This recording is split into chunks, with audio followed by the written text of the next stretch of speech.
Hi, my name is Jerome Chang. I'm the founder of Blank Spaces, a boutique co-working space based out of Los Angeles, and you're listening to the Dynamic Lifestyle Podcast. All right, guys, welcome back to another episode on the Dynamic Lifestyle Podcast. We have Jerome Chang in the house with us today. How you doing, Jerome? Good, how are you doing? I should actually say we're in your house. We're at Blank Spaces, this amazing co-working space and community that you've developed. So thank you for having us here. Thank you for joining us. This community really wouldn't exist without everyone who participates in it. I just happen to have the space. Absolutely. And I think we've been here for like 2 years now, and Yeah. we've just seen the changes, the growth, the innovation, and just kudos to you, with all the success and going forward and just your vision going forward. So it's been cool just being a part of it. Cool, thanks. And I see that you've dropped into our other locations, so Absolutely. it's helped your business, right? Yeah, we love the Santa Monica location, especially that one. Yeah. It makes it easier that it's right there by 3rd and Promenade. There's a lot of stuff to do after work, And free parking. Exactly. We still got to do the metro thing that you said. Yes. Take the metro. Oh, so easy for you guys from here. Yeah, it's this guy. He's just being lazy. I like riding my bike over here, so. He likes being stuck in traffic. So Jerome, you have a background in architect. So tell us a little bit about that. How did you make that transition from the architect industry into this industry of the co-working spaces and building Blank Spaces? Yeah, so I'm actually still a practicing licensed architect. Okay. Other clients hire me for tenant improvement projects, which is basically offices and restaurants. I don't do much retail, and then I do some housing on the side, in addition to that, usually for my commercial clients. So, but the bulk of the work in the last couple of years, because of the run-up of interest in co-working and other shared spaces, I've been doing behind-the-scenes design for other brands, other co-working brands in other cities. Just did one in Florida. Gotcha. So walk us through that though. Like, how do you start from like just the starting point? When you see something, to like almost like the ending point. Like, do you paint this picture? Do you just mind map it? I mean, I'm just curious. How does that whole process work in your mind? Yeah. So I actually studied as an engineer first. Okay. And then went into construction and then architecture. So I've been actually doing this for almost 20 years. Wow.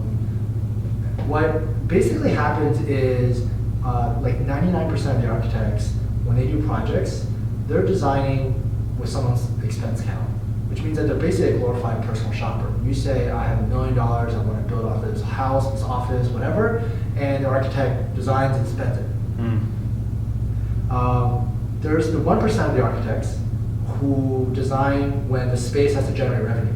So if you design a hotel, that hotel has to generate revenue for the space that you design. So a lot of what you put in there has to be justified by like, I'm going to spend $10,000 more on that light fixture. And that light fixture is going to translate to a better brand experience, and this will recoup itself, right? Gotcha. But when you're designing for a house, it's mostly emotional, and it's just a need for how you live. But you're generating revenue from there. So it's just purely an expense. Shared office spaces and co-working are the first category in offices where you generate revenue from that space. And so most office architects are so used to spending someone else's expense account and not really thinking about how does this translate to revenue from the space itself. Now, when you're designing office space for like Google, Facebook, or anything else, they're deriving the revenue from the employee's productivity, right? So it's like kind of a secondary effect. Shared spaces co-working is every single square inch counts. Yeah. And so, as a result of having run my own co-working spaces, I have an intuition that developed on how the design matches the pro forma. Yeah. So if I have 10 offices, 2 meeting rooms, 50 desks, and that translates to what I anticipate for the sales once we ramp up. Gotcha. Right? And then knowing my operating expenses, I can figure out my margins, right? And then therefore my return on investment. Most architects have never done a pro forma, let alone even the sales side of that, to be able to then work its way down and say, oh, this is the flow. Oh, I need actually, if I put the 11th office or the 12th office, this translates to this, right? Yeah. What usually happens is that then the client will tell the architect, hey, let's try it with 3 more offices, or 40% more offices, or 20% more offices, 30% fewer offices. All the architect responds internally is, this client is a pain in the neck. How many more scenarios do they need? Because they don't ever understand this life cycle.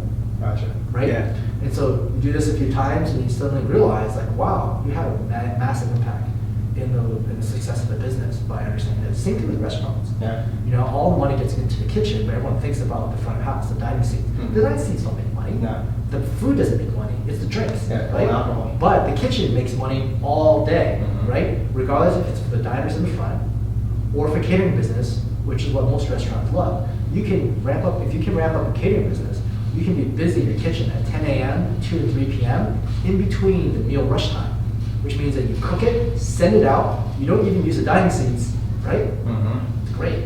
Yeah. So it's all about just utilizing your assets. Yeah. And that's pretty interesting too, the way you break it down on just like the emotional level and then kind of like having that budget where you got to allocate it to make sense to get that ROI back into the business. You know, I never thought about it like that, so it makes a lot of sense though. Yeah, I think when you have especially architects who own their own firm, but just business owners to business owners, oftentimes it's not about the legal blah, blah, blah, it's not about the technical blah, blah, blah. At the end of the day, you're gonna weigh all the stuff, put out the cards on the table, and say, what is the best business decision I can make?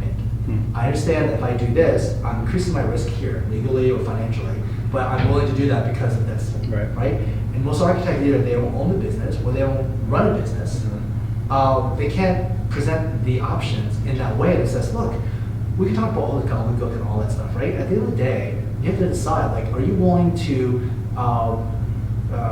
delay the construction by an extra month so you can get this intact? That's the downside. Yeah. You're going to delay it for this. Are you willing to do that? And help frame it as a business decision. And a business decision, the client will say, okay, I'm willing to do that risk. Yeah. That is a one delay, totally worth it. Yeah, makes a lot of sense. Makes a lot of sense. Right? And if they can just communicate in that way, if all your consultants can communicate to you in that way, the clients will think that the consultant is part of the business, or believes in your business, or understands why you need to make that decision. Yeah. Most of the consultants are consultants. Yeah. Right? Exactly. And they're just like, slam bam, thank you ma'am, get the fee, move on to the next project, and you're just one of 10 clients, and it's so painful. Yeah, gotcha.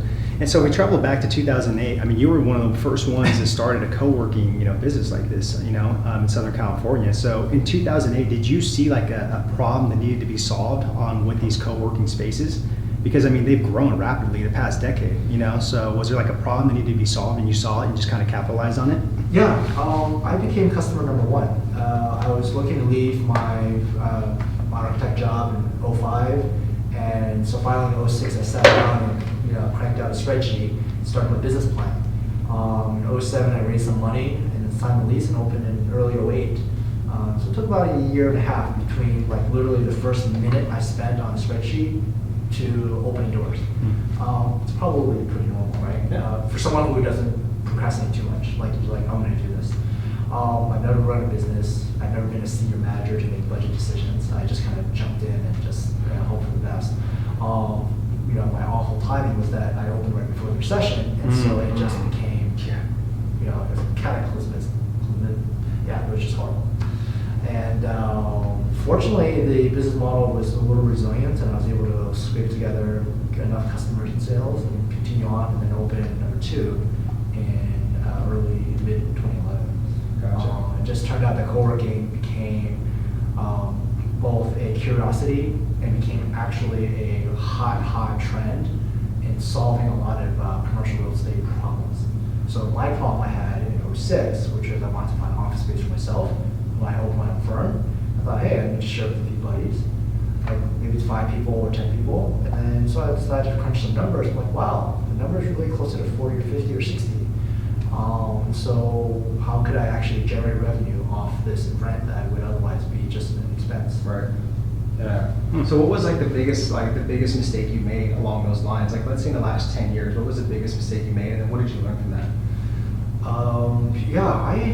It's not too private, this information, but I've had some issues with some investors. Gotcha. And they have just caused, a couple in particular have caused massive problems. At the end of the day, like I'll say this to if this person's watching, like, look, we could have hated each other, and that's been fine. That would have been fine. But if we just stuck to the playbook, we would be in an amazing position now, and much better than even where we are now. Just stuck to the playbook. We didn't have to talk to each other. We didn't have to like each other. Just stuck to the playbook, and you do that thing, I do this thing. Just done. kept it business. It would have been great. Yeah. Right. But instead, emotions got in the way, and unfortunately, the other investor decided to cross the line in terms of roles and responsibilities, ethics, and of course, breaching the contract. Yeah, I would imagine too, like, I would think you said emotions, came into play, which I definitely agree with. I would think too, ego, just that power, perception of just wanting control of something, because they are an investor, they are successful, they have the capital to invest. And it's like sometimes they might get a little too greedy and just want more power than they really should have. So, Yeah, in this case, this was a capital partner. The primary job was to manage the money and raise new money for new projects, or just figure out how we go forward. Yeah. And I was supposed to be sales, marketing, and operations. And then we would learn from each other, and then become more, let's say, 50-50 in terms of roles. But in the meantime, I was willing and able to do the bulk of the work, and we, figure out how to continue evolving our roles and responsibilities. But right out of the gates, the capital partner wanted to get involved in operations. And that's where heads collided right off the bat. Yeah. Gotcha. Yeah. We're going to be two cooks in the kitchen. Gotcha. Exactly. So where do you see the co-working spaces going in the next 5 to 10 years? And then more importantly, how do you plan to differentiate blank spaces from the competition like WeWorks, Spaces, all the other ones that are around? So the co-working sector, and I believe including executive suites and related shared spaces, constitutes about 2% of the commercial real estate market nationally. So you take all the square footages of office spaces out there, and 2, maybe 3% in a more popular city is co-working or shared spaces, right? The projection is in the next 10 years it'll be 30%. We're talking about tenfold. So let's say conservatively 500%. That's still massive. Oh, yeah. Right? And a few ingredients are coming into play that is growing the sector. One is it's now finally more commonplace, so more and more people are using it simply because it's more known. Just like Airbnb or Facebook or anything else that's new. The second is that larger teams, including corporates, are joining the fray because they're realizing, wow, this is a real alternative to regular traditional leasing. In fact, it's probably better for us. And then there's a new sector that's coming in that's a legal requirement, which is that all publicly traded companies now have to report their leases as liabilities on their balance sheets. So simple is that before, when you XYZ public company could lease for 10 years at an office space and just write off the rent as an operating expense. That's it. Nothing on their balance sheet. But now, as of this year, starting this year, January 1st, public companies have to list that lease, which is a 10-year, let's say it's a 10-year lease, now as a 10-year loan. So you have it weighted on your balance sheet, and at the end of the 10 years, you're finally out of it just to go right back in it so you can have an office space for your workers. Right. Imagine all the public companies out there, and some of them will say, you know what, we don't want that on our balance sheet. Investors don't like it, we can't borrow against it because the banks think that we're indebted, right? Right. So we just have shorter leases, 5 years, maybe 2 years. Well, heck, if I do 1 year, it doesn't even show on my balance sheet, I can borrow against it. Sure, I'm paying more for the office space, right? But it's no different than if you have an apartment and you get a hotel or an Airbnb. Why would anyone pay $300 a night in a hotel, right? That's so expensive. Exactly. But if you only need 2 days, why would you pay for more than 2 days, Yeah. right? And it's turnkey. You go in there, the beds are done, maid service, everything's right there. So it's not only a full service type of space, it's fully furnished service type of space. And there's a market who wants that, and I think that market's grown with the on-demand kind of mentality. Yeah. Rent or use on demand. Yeah. And how does blank spaces kind of differentiate themselves from like a Spaces or a WeWorks or something like that? I would say it's just like the hotel industry. Would you ever confuse the Hilton Hotel and Ace? No. No. Good point. Right? The Hilton often has like 200-300 rooms that they call keys, right? And Ace maybe have 30, 50, 100 at most, but relatively small boutique player, right? So we consider ourselves a boutique co-working operator, where we follow a lot of boutique experiences, fewer people, better in-person service, less red tape, et cetera, et cetera. We're also able to move in and get spaces, office spaces that others can't because we don't want 50,000 square feet. If we want a 10,000 square foot space, we can be right here in downtown Core City. Yeah. But spaces and WeWork could never get right in the middle because there is no 50,000 square foot Right, office right, space right. right in downtown. Right. Now, obviously, the construction site across the street with Amazon, there is now, but Amazon got that before they even started construction, so it's kind of a different animal. And we all know. But that was only one, Yeah. right? But there's no other place you can get 50,000 square feet. Exactly. Right. We all know how much of a monster Amazon, Jeff Bezos is and everything. But I think what's really stood out to me about blank spaces, just being here, and I've tried other co-working spaces out just to just feel it out. And I think it's just more about, like you said, you guys create a good experience here with like the customer service. It's a lot more like a friendlier environment with people. People actually say hello, stop and have conversations. Other places, it's just like people are just like in this robotic work mode, which I get, I respect. Yeah, I think it works for some. Yeah, absolutely. Yeah, and that's why some people stay at the Hilton. Mhm. Not that they're robotic, but they like the familiarity, Exactly. the corporate feel of Mhm. that, and others like the Ace. Yeah. But in fact, there are people who will go to Hilton, let's say stay at Hilton, when they're on a business trip. Mhm. Because of whatever reason, they have meeting rooms, they have the right service they need, they can expense it. But for the personal trips, they go to the Ace. Yeah. Right? So the same person may switch the experience. Yeah. And I think that happens co-working. You may work for a certain company and you prefer, that company may prefer WeWork, but when you decide, you might choose us, which Yeah. we get that all the time. People leave WeWork because it's maybe too big, they have bad experience, or they just want to change it up. No different than you change up a hotel. Exactly. Yeah, Right. yeah. So where do you guys see like the vision of like blank spaces going in the next decade? Just because you guys have expanded to 6 locations now. The sixth one is under construction. Okay, yeah. So I mean, do you guys just keep on or plan on keep on expanding, or like what's the big vision like in the next decade with like this? Yeah, LA, Orange County, SoCal, all the way down to San Diego is massive. And even throw in Santa Barbara in there, right? Beginning of Central Valley. Mhm. We could be easily several dozens, if not, 50 plus. It's a big territory.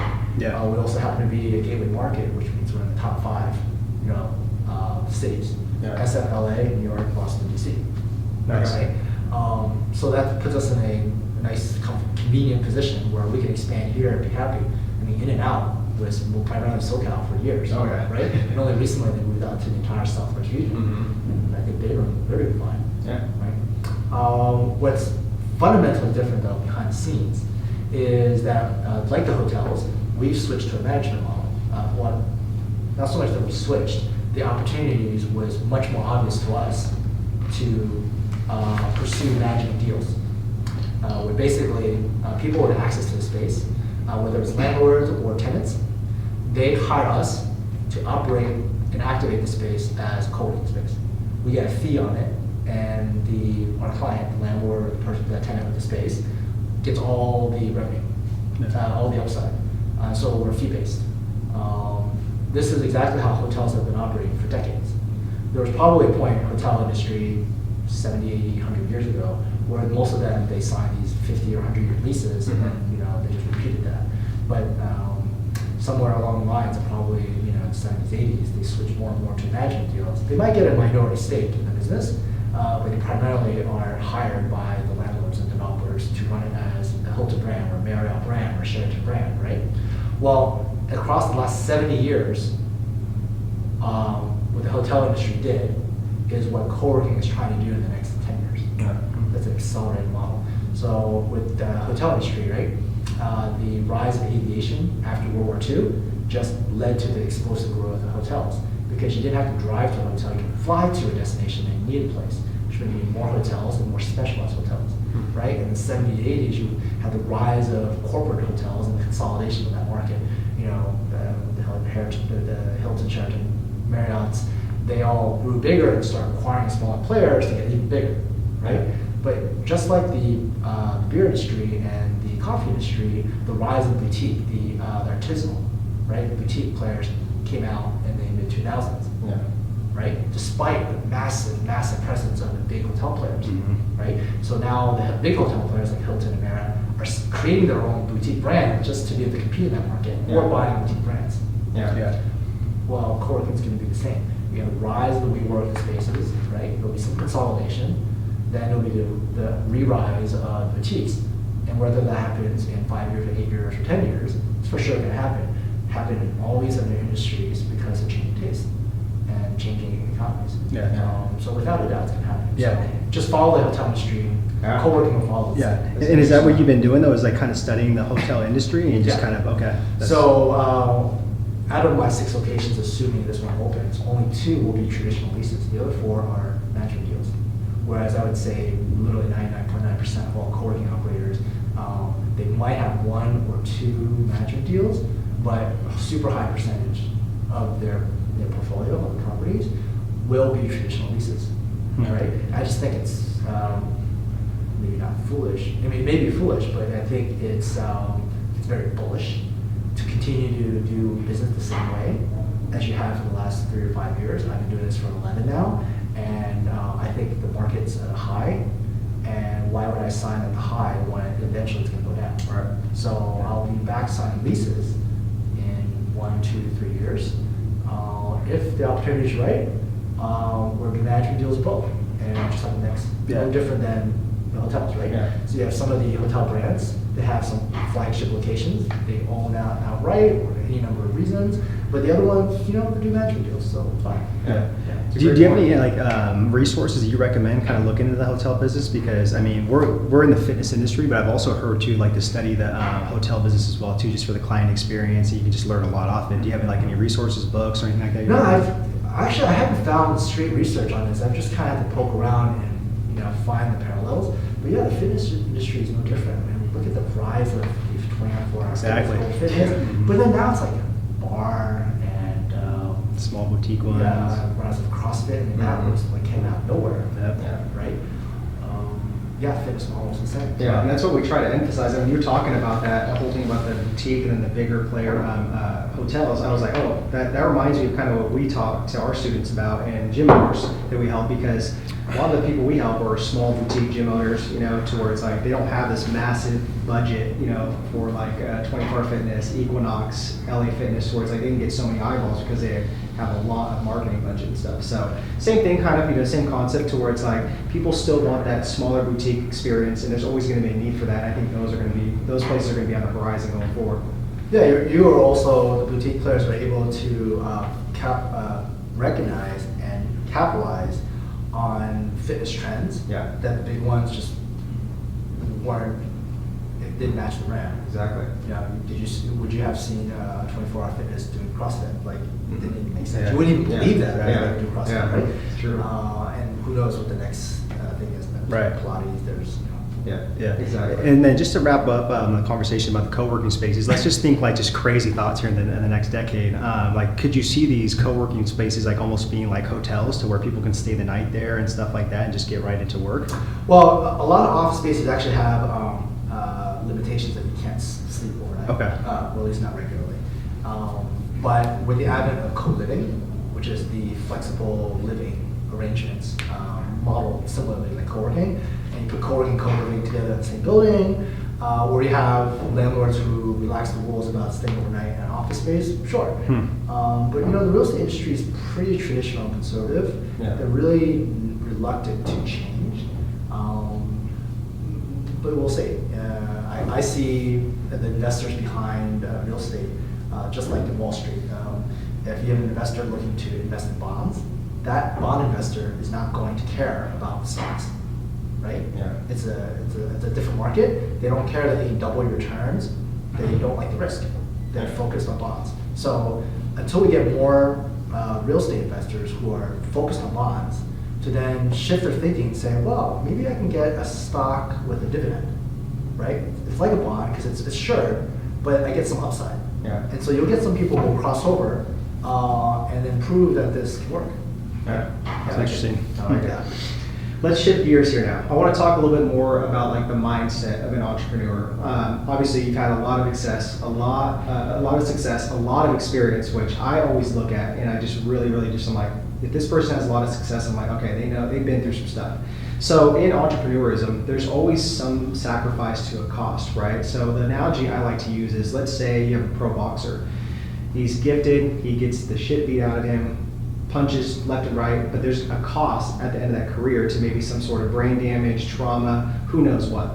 So what are you willing to sacrifice for a cost as you keep going with your vision?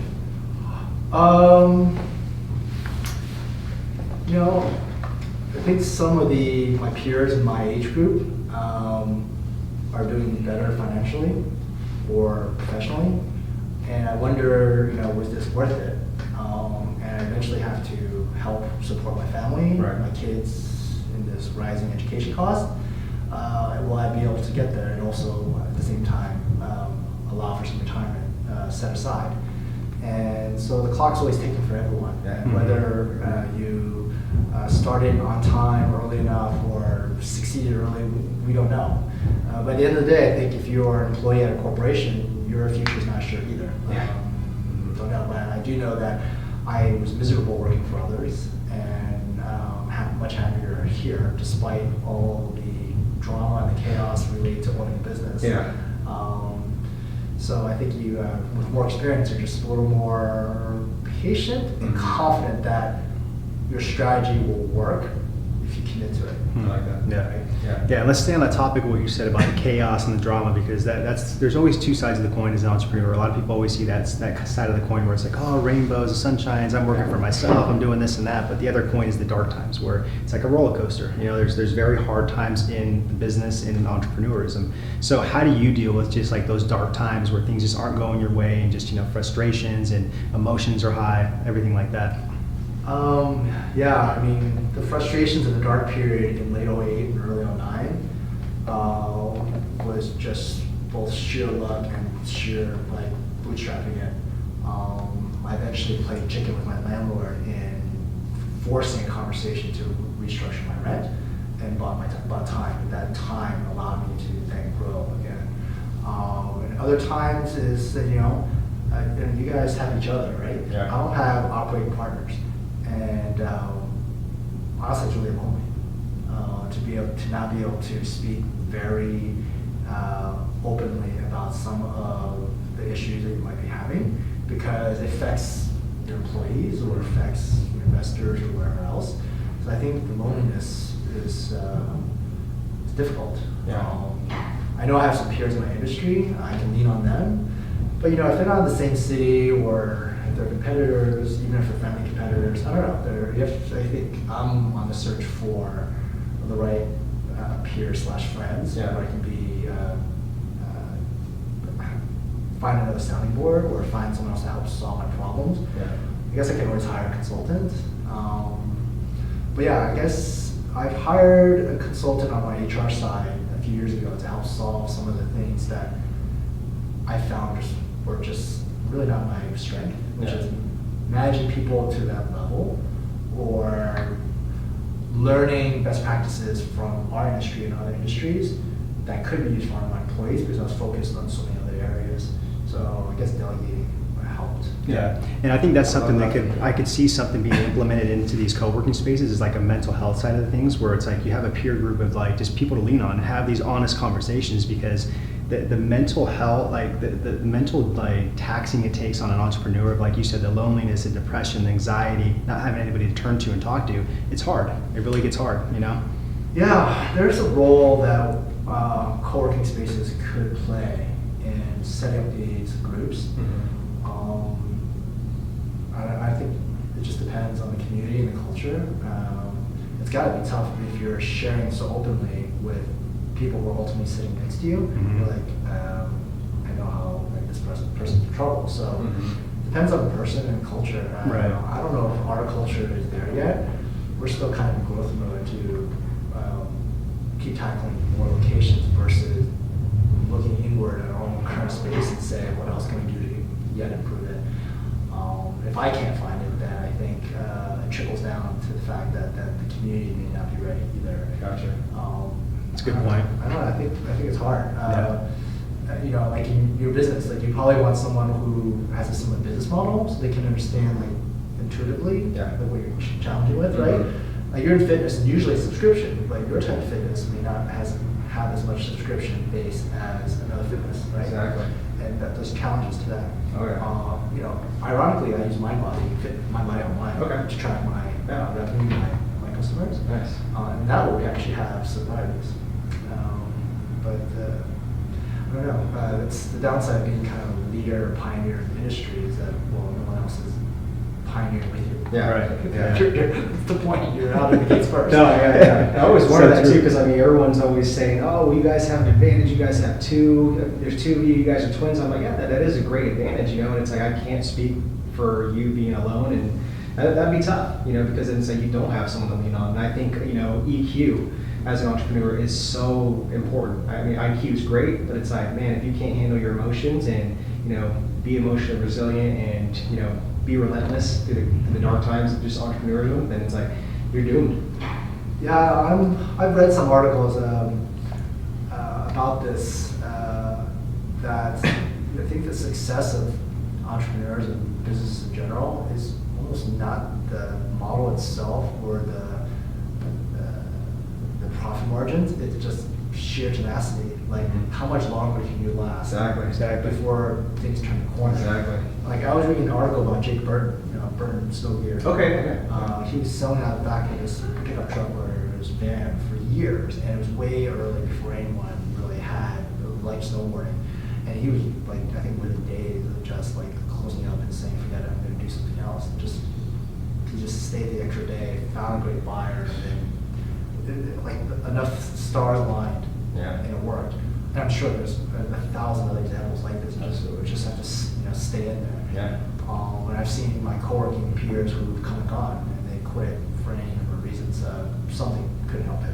Like, I know one, the partners were, you know, married and they got divorced. Well, they kind of could have kiboshed the business. But others, had they really found a way to just like persevere, Right. they probably would have succeeded or continued to be around now. So what's that why behind, like, why you don't sit there and see yourself throwing in the towel? Why do you want to keep going? I don't know how I did it, honestly. I think I just gave myself another choice. Yeah. What's helpful now is that there's, you know, once I've added some management agreements in the last couple of years, it opened up a whole new set of doors on how to both grow, sustain, and just continue to evolve the market, this industry, where everyone was just signing leases. And I mean, I'm not the only one. There's a whole bunch of us who, on the boutique level, are starting to do more and more of this. But by no means is it a majority of the deals. Yeah. Yeah. Yeah, I mean, do you have any daily like habits or rituals or like systems in like your lifestyle that kind of like get you to this point where you can just like every day play at this high pro level? Yeah. So like, what's a day in a life look like for you? Oh, you know, I learned pretty early that I do better work in chunks. Okay. And that's one of the reasons why working 8 or 10 hours in someone else's office, working for them, was a complete drain. Yeah. And so what I do is I do work usually like 7:30 to 9:30, punch out financial spreadsheets or read some logs, and then I miss the commute, the rush hour, and then go into work, punch out 2 or 3 more hours, and then it's lunch, and then another 3 hours. So it's like a 2 to 4 hour chunk of time for me is what works. And then in the afternoon, I usually need to just kind of get out, get some air, about 3 or 4, and I'll do that, 15, 20 minutes, and come back. But when you're doing your own business, I think you have like way more stamina and interest in your own work because it's your work. Yeah. So I can't like espouse this for my employees. Everyone has to figure this out. But That's why it's hard to shut off. yeah, but even like when I was in grad school or in school in general, like I knew that I could never do like a 6 or 8 hour marathon. Like it would have to be like 2 or 3 hour chunks. Either I didn't have the attention span, or I just knew that like there's like a diminished return after that, and so I'd have to just break, gym, work, maybe eat or something, and then go back in. Yeah. So that was something I learned pretty early on, whether it's school or work. Yeah. Gotcha. And then when you're done like with the work day, do you just kind of shut it off and like be present with the family, or how do you do like a wind down? Look, we routine own then? our own business. I don't think we can unplug. You know, when we talk about this work-life balance thing, I don't think that exists. I think it's a complete farce. Yeah. It's about work-life integration, Okay. not a balance. You choose how that is as you come and go. I think my wife, probably my kids would say I'm not very present at home. I think I'm much more present. I just may not be, you know, completely 100%. I am on and off. Like it's completely fluid. It depends on the situation. But I think whenever anything's mission critical, I'm there. Yeah. So I don't know. Like it's going to be different for every person. Like Absolutely. the balance thing is complete farce. It's about integration. If you want to kind of coin a different nuanced word. Yeah, I like that, work-life integration. You know, I like it's, that. I like I that. agree. let's go back to your world, Yeah. fitness, right? Yeah. There's not like, oh, I'm going to work out 3 times a week, Mhm. right? And that way, like, if you space it out during the week, that's great, right? But, you know, the following assumptions, like, you will go to a gym or a trainer, you will get changed, you'll commute there, and then there's all this time. But what if it was more integration?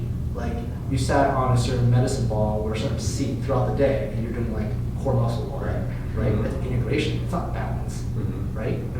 Yes, you're balancing the ball, I get it, but you're not balancing your work and your life, right, to go work out. You're integrating it throughout your life so that it becomes seamless and you're working on it at different levels, right? So you're working on your core during the day, right? And maybe you take a 15-minute window, you do yoga, so some mental rest. Or some walks. Or then instead of 3 times a week, it's only 2 times a week, and you're going to the actual gym. And you've adopted like 10 minutes of jump roping in the morning. In the beginning of the day, you watch news, have a light breakfast, and then you integrate that into only 10, 15 minutes. Yeah. You haven't showered anyway, so you didn't have to get changed. Mhm. Like, these are so simple things. Yeah, Yeah. So it's about integrating small, medium, high kind of things throughout your week, Mhm. so that it almost becomes like it's not even a workout; it's Right. just a part of your life. Yeah, exactly. To have it, yeah. Right. That's a great point. Right? All right, so you ready to move on to rapid dynamic questions? Sure. All right, let's do it. Lightning round here. Okay, so if you had an opportunity for Mark Zuckerberg, he said, Jerome, I'm going to grant you a 1-minute Instagram video, and this is going to go out to billions of people on their phones and last 1 full day. But he says you have a 1-minute video message. What would that 1-minute video message be and why? Co-working is the best solution for you for office space, for working in general, for way more people than you think. I think privacy is overrated in a way that a few people do such NSA level private work that just consider us as an alternative. We're still at that part where like co-working is still this curiosity. Mhm. It's better, but when it becomes 30% and it's like Starbucks at every other corner, I think this discussion will seem laughable. Yeah, Yeah. I would agree. Yeah. How do you consume content? Audio, video, or reading? Reading. Reading. Ironically, it's never books. I'm reading a ton of articles throughout the day. Okay. And during my commute, which is about almost 2 hours round trip, I listen to a lot of news, Okay. usually political. I'm not into podcasts yet in terms of my regular commute. I have a couple, but given my commute, I really am a candidate for a podcast. I think I like audio that switches topics more often than like a lot of these podcasts are like a lot longer. So this Yeah. one was going to be long, but I'm kind of that work in progress where I listen to more and more podcasts. Gotcha. Or also even audiobooks too. Those are pretty popular now too. Yeah, Depending if the narrator's not boring. Yeah, that's another one. I think I've always been a big newspaper and magazine Okay. type of reader, Gotcha. whether it's digital or print, Mhm. because I can get to the next topic in a half page. I've read literally maybe one book in the last 4 years, like one book that's start to finish, which is kind of an embarrassment to my education. Anyone's education. I used to read one a week when I was a lot younger, but I guess I don't have the attention span, or I'd like to cover more topics than just focus on one. Yeah. Gotcha. Okay, next one. So the entrepreneur, fill in the blank, needs to do more of each day. Sleep. Okay. Okay. And then what's one skill you think everybody should learn that has really just benefited your life and journey? Understand financials. Okay. I like that. Yeah. I like that. Revenue comes in, expenses go out. What's left? Simple. Yeah, and a lot of starting entrepreneurs don't understand that. Trust me, No, we made our they're really mistakes as quite well too. one-dimensional about it. Yeah, that's how they throw It's the just like towel. fitness, right? You eat, you poop, and what are you going to do between? Like calories in, calories out. One or two books that are game changing. I don't read. The last one was years ago. It was Freakonomics. Okay. Oh, I heard about that one. And Yeah. the other one I really liked was one of the biographies for Steve Jobs. I think it was Walter Isaacson that wrote that. Okay. That was great for me, and Agassi's biography. Okay. Those three kind of I know I read very few books, but those are the three in the last several years that was just great for me. Okay. Gotcha. What's your go-to tip to staying focused today? Take breaks. Okay. So learn how you work, and it's a marathon, so establish your stamina. So I know I need at least, like I look at my Fitbit, and 3 month section, cross section, 1 year cross section, I average right around 6 hours and 30 minutes of sleep every day. And I know I do better at like 7 hours. Like whenever I get like a few days of 7 hours, I don't fall asleep after lunch and all that. So like, I mean, I guess it seems a little machine-like to be that efficient, but you have all these trackers that can help inform you on that, or you can just test it. And I've been fortunate to be self-aware to test these things, so I know like I can't do more than 3 or 4 hour block, or else I just like there's no point. Yeah. Absolutely. What are you really bad at?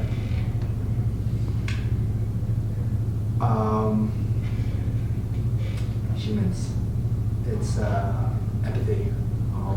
I find myself usually, I think, I guess people will tell me, I usually put in 150%, and I have very little understanding when people aren't 150%. I know like if you work for someone else, you may not really want to put in all that effort at work, but whatever it is, working out, staying in shape, work-life integration, I don't know. I tend to put things 100% in, and I have really difficult time working with people who can or won't. Yeah. Most people won't. It's not they can't. Yeah, I got to give you a fist bump for that, because like I feel the same exact way. I can relate totally. Yeah, deliver on promises. Yeah. If you say you're going to do it. Totally. And if you can't do it, then just say you can't do it. Something Yeah, came up. absolutely. Fess up. It's really that simple. Yeah. You have this playbook, stick to the playbook. Yeah. And like my previous capital partner, again, we could have continued to be really financially successful and like made a huge mark in this industry, a bigger mark than I think I've been making, if we just stuck to the playbook. Yeah. If you want to change the playbook, fine. Just say, hey, let's readdress this. Yeah, right? okay. But Yeah. don't like subvert it and go behind the back. Exactly. Yeah. Love that. If there's any other profession that you could do, start over with, what would that be? It would have been something along the world of computer visualization or graphics. Okay. Design video games, special effects. Okay. So in some ways, architecture is still the same. It's just in the physical realm. Yeah, This would I agree. be more in the digital realm where things are more fluid. You're not as limited by your 4 dimensions of length, width, time, and length, width, depth, and time. It's multidimensional. Had I picked a different route, I could have easily gone down that route. Okay. But I think ultimately we'll be running a business. Yeah. This really is what was my true calling. Yeah, definitely. Gotcha. All right, so before we ask the last question, I just want to commend you for number one, just thank you for being open on this podcast and sharing your wisdom, your experience, and then we got you a little gift that says leader.